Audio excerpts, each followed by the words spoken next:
Hey everyone, welcome. Um, Welcome to the meeting. I'm Angie. This is Angie's Drama Room. Hello, all you drama enthusiasts. Yes, today we're going to be talking about When the Phone Rings, the final ending. So let me know. Leave a comment. Drop me a comment here and tell me what did you think about the ending. So of course we know that When the Phone Rings, it was a categorized as a mystery romance. It was a thriller. It was contractual marriage. It was dealing with kidnapping, and it was dealing with murder. And so it had a lot of going on in this series. And I was just thinking about it. And I'm like, okay, so was it really a whodunit? Was there really a true villain? Because I know K dramas lately, they always made you sympathetic to the villain. That Hiju was kidnapped, and in the first episode, she gets kidnapped, and she was able to overcome her kidnapper at the time, and so she was able to leave, and she actually had possession of a phone. This was the phone that the kidnapper was using when he called Peck to um, to let him know that he has kidnapped, quote, his wife. And so she ended up going owning possession of the phone. And so the kidnapper told her, "Well, now keep it, but you have to call him, tell him what you want, basically." And so that's what she did. And then eventually, of course, we know that he found out it was Hiju. Peck found out it was Hiju who was on the other line. And so it was a lot of romance going on, right? There was a lot of chemistry, there was a lot of smoking hotness going on. We had the kiss, we had the first kiss, then we had the second kiss, then we had the ending kiss, and then we had them and finally getting into more of their relationship at the end of the episodes. And so, yeah, I really enjoyed the vibe, the chemistry between our two leads here, between Peck and Hiju. They have brought in a.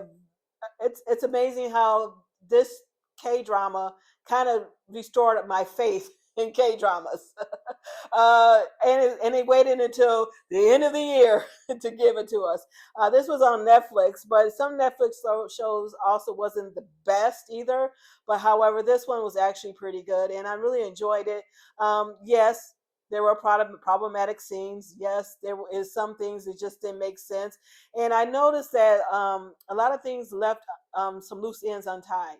Like when Hiju was on the rooftop and she was on the phone. I think we're going into episode 4 or 5. I don't know. I can't remember what episode we're going into. And her mother was in the bathroom, and her mother said, "Oh, do I still have to pay for it?" And I was assuming they were talking about Hiju's father's nursing care. But who was she talking to? Didn't even matter who she was talking to. So I think that was one of those things where it kind of was those loose ends. Like, was that a reason for that thing? That was like an Easter egg. Was there a reason for that, or was it just to tear us off track of the real who done it person was, the kidnapper was? And bringing in her father per se, also, was there a real reason for them to even bring in the father? I know to show Peck the closeness Peck had with her, that he was taking care of the father too. But again, I mean, was that really even a reason? And to me, I thought the father, even though he had dementia, it still shouldn't have made him a childlike person. It's like he diverted back to a baby type of thing, a toddler. So usually dementia doesn't do that, I guess. Maybe. I don't know. I'm not a doctor, but I think that was kind of a little bit weird. So I actually thought the dad was faking it, and the dad had something to do with it because he was trying to protect his daughter. That was my logic. But of course, that wasn't what happened. And it was just basically was the kidnapper, who turns out to be the real Peck Seon, was he really the true villain in this whole thing? He was just trying to get his identity back, and to be for somebody to have a psychopathic tendencies during their younger age, where he, of course, unalived multiple orphans, and that was the That was the point right there. That wasn't even the point. To be truthfully honest, the coming to find out, of course, spoilers here, spoilers. Come to find out, it was this whole thing started because Heju's stepbrother saw the face of the real Peck. The reason why they were all three of them were in a car accident. Heju's um, brother that was really supposed to be the one that was supposed to have passed. And then we come to find out, I think, maybe Hiju's stepsister didn't lose her hearing. She was faking it because she was mad. She wanted to get even with Hiju. I'm wondering if Hiju's mother, you know what? That's probably what happened. Because you think about it, now that I think about it, maybe it was the stepsister who told the mother, first of all, to told the mother to fake it, have her fake to be not be able to speak. I don't know if that was, maybe that's my logic. And maybe, and Hiju's mother was probably talking to the stepsister when she was in that bathroom during that whole scene on the rooftop at that banquet dinner. So that could have been it too. So she could have been talking to her about it. But again, it was kind of left on the cutting room floor because they really didn't specify who she was talking to during that time. And then even when Hiju's sister came in, to me, she still seems like she was shady. She couldn't seem like she couldn't be comforting. Still thinking, oh, wait a minute now, something ain't right, you know. But she was honest. She was trying to be honest with her. She was trying to show amends. Hiju's mother was actually talking to her on that phone at the time, so that's a possibility. Then we got into episode 12. And of course, when you're talking about wrapping up the whole thing, yeah, you are going to get weird stuff, right? So episode 11, everything started to fall into places, right? We found out that the kidnapper, of course, was the real Peck Seon, who was part of the Peck family, and he was the psychopath that was in the castle, which kind of makes sense. I think everybody would have kind of thought that was true in the beginning. And the mother locked him in there. Now, to me, I don't think the mother knew that he was still alive until she saw the news article, the news report where Peck was identifying who the kidnapper was, and I think she was surprised. Of course, she thought Peck, the elder Peck, was killed him. They just couldn't control him. But during that time, because I guess lack of oxygen, he lost his memory. He was saying tendencies are still there. Those tendencies are always going to be there.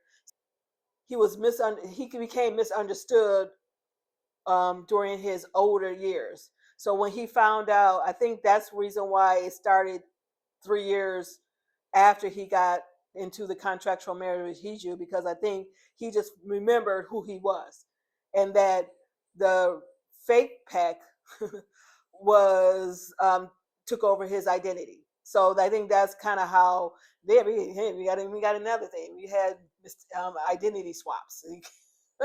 That's another thing thrown in there.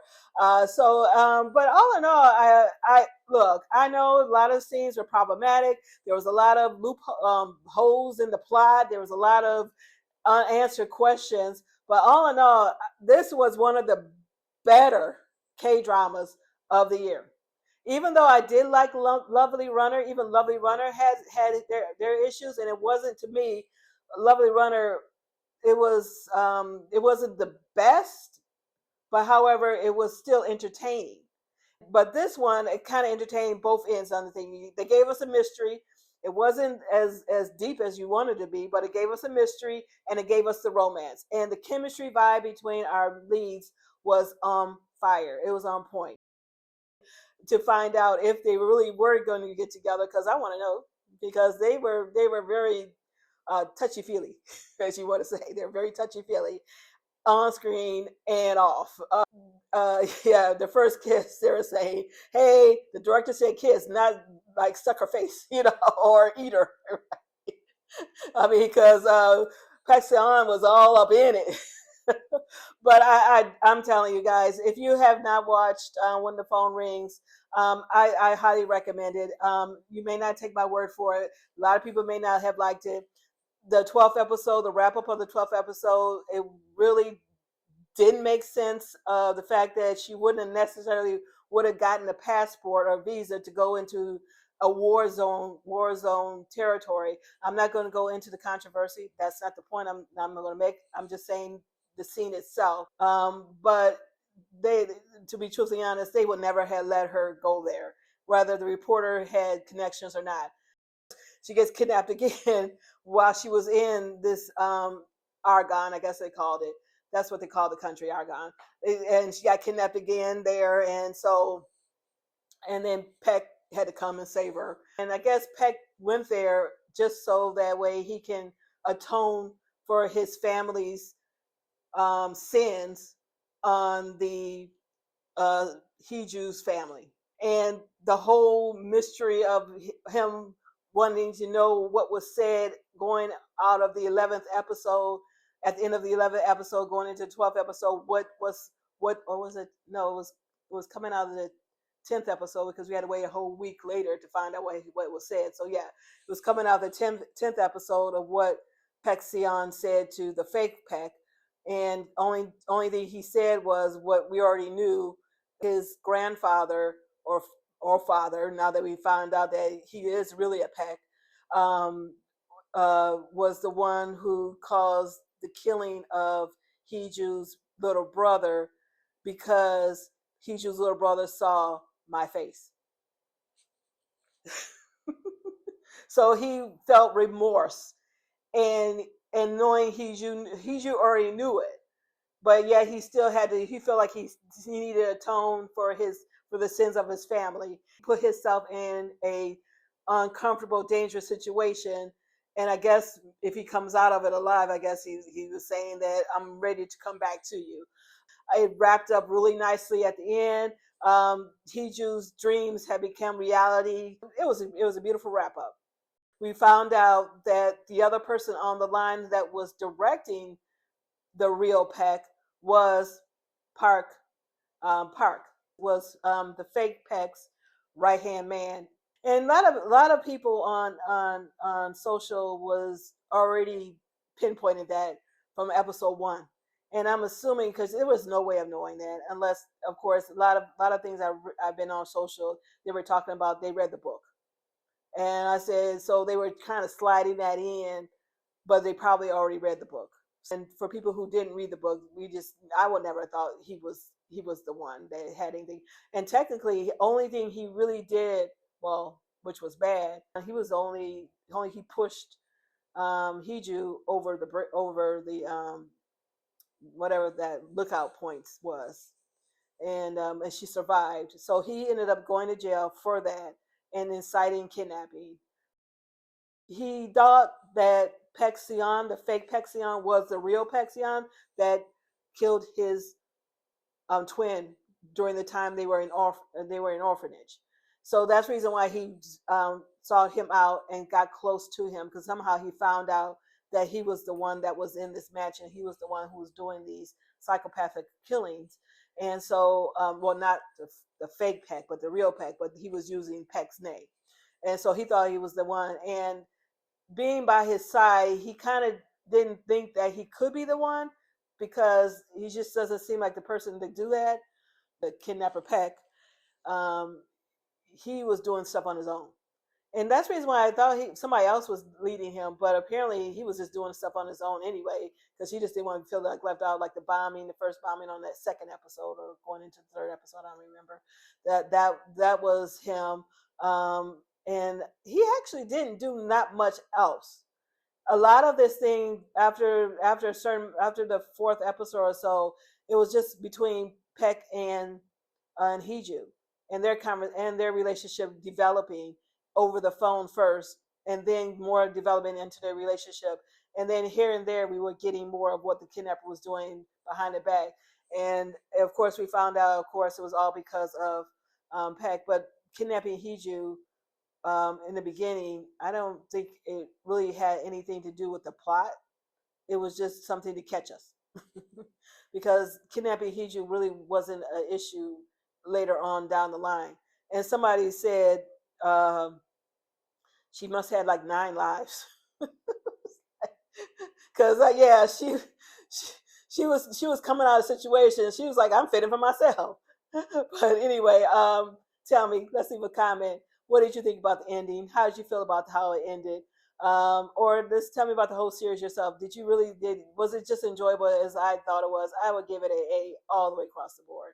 I really enjoyed it. It was your typical K drama with your interesting, high, weird plot series and story arcs. But again, that's K drama for you. And this is what I liked about K dramas. Thank you for watching. The last final recap on when the phone rings. Thank you for joining the meeting. Meeting adjourned.